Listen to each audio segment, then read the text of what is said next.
Hey friends, this video is for our kindergarten through 4th grade team for May week 3.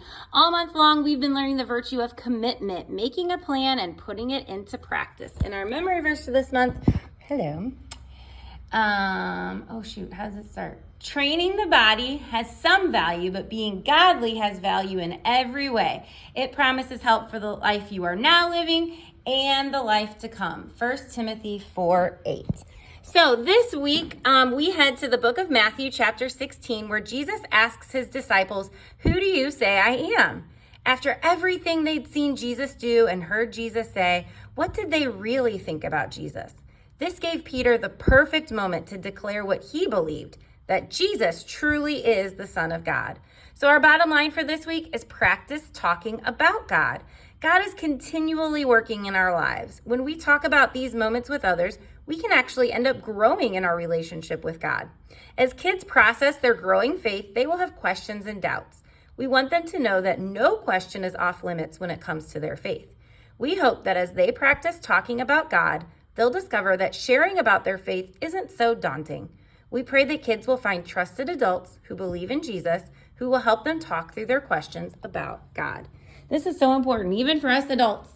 I think it's so great to have friends to talk to about our questions. So, jumping into our leader guide, don't forget we do have free coffee and donuts for all of our leaders down in the garage door room. Just make sure that you are to your room by 8:20 and 10:20 so you can make sure you've got everything ready to go. Kids will roll in at 8:30 and 10:30. They can do their coloring page, this is a kid talking to an adult parent about God.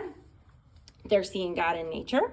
And then a little icebreaker question is, what fun things do they have going on this week at school, or what fun things did they do last week for the end of school?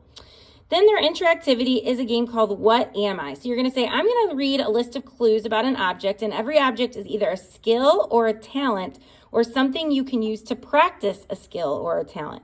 So then one at a time, you'll read aloud a list of facts, and then you can add your own. And then at the end, you'll ask, what am I? And you'll see if kids can guess what the object is.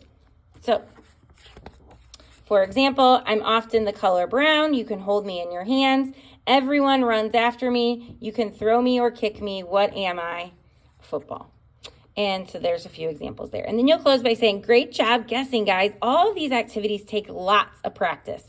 So what are some of your favorite activities? And let kids answer and then say, those are all great answers. Well, today we're going to hear a story from the Bible about a very important question that Jesus asked his friends. We'll discover something important that we can all practice. So let's go find out.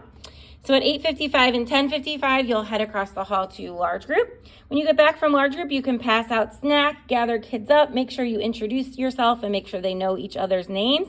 You can ask for any prayer requests or praises, and then you're going to ask the kids, what are some ways you've seen God at work in your life this week? So, like, what kind of food did they eat? Did they remember their spelling words? Did they figure out how to solve a math problem? Did someone get better after being sick? Did they just see God in nature? And then maybe share with the kids that you're going to begin a prayer with an example of your own, and encourage kids who would like to pray out loud to take turns. So you're going to say, praying out loud is another great way to practice talking about God. And then you can close your group in this prayer, or you can say a different prayer if you'd like. Then for the memory verse, you're going to show kids how to look up 1 Timothy 4:8. You're going to practice it a few times together, and then you're going to have kids sit in a line shoulder to shoulder. And I'm going to already have these rocks prepared for you, so you're just going to lay them out in number order. So the first kid in line will get a 1, a 2, a 3, a 4, a 5, and so on. And then you're going to, so I had you guys writing the numbers on the rocks. You don't have to do this. So then once the kids each have their rocks, they're going to go and actually, you don't even need to have them do that part. You can just put all the rocks in a big pile and shuffle them up at the other end of the room. And then you're going to have kids take turns. They can go in order if you want. So you can say number 1, you're going to find number 1. The second kid, you're going to find number 2. And they're going to flip the rock over and put the memory verse in order, and then they can practice saying it together. So Peter was known as the rock. That's why we're flipping over rocks. And then they can say the memory verse together. You're going to say, great job putting these rocks in the right order so we could remember our memory verse. This is a great verse that we can share with other people. Today we heard about how bold Peter was when he shared who Jesus is. Peter had learned about Jesus, and what are some ways that we can learn more about Jesus? You can ask kids, or you could, read or listen to the Bible, talking with grown-ups who follow Jesus, praying, etc.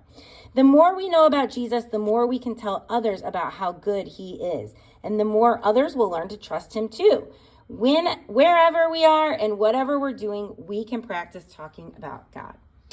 Then the last little game, you're going to have kids spread out, and you're going to give one kid the beach ball, and you're going to have them gently toss the ball to each other. And after a few moments, you're going to say freeze, and the kid who is holding the ball will ask one of these review questions. They're stapled onto the back of your thing.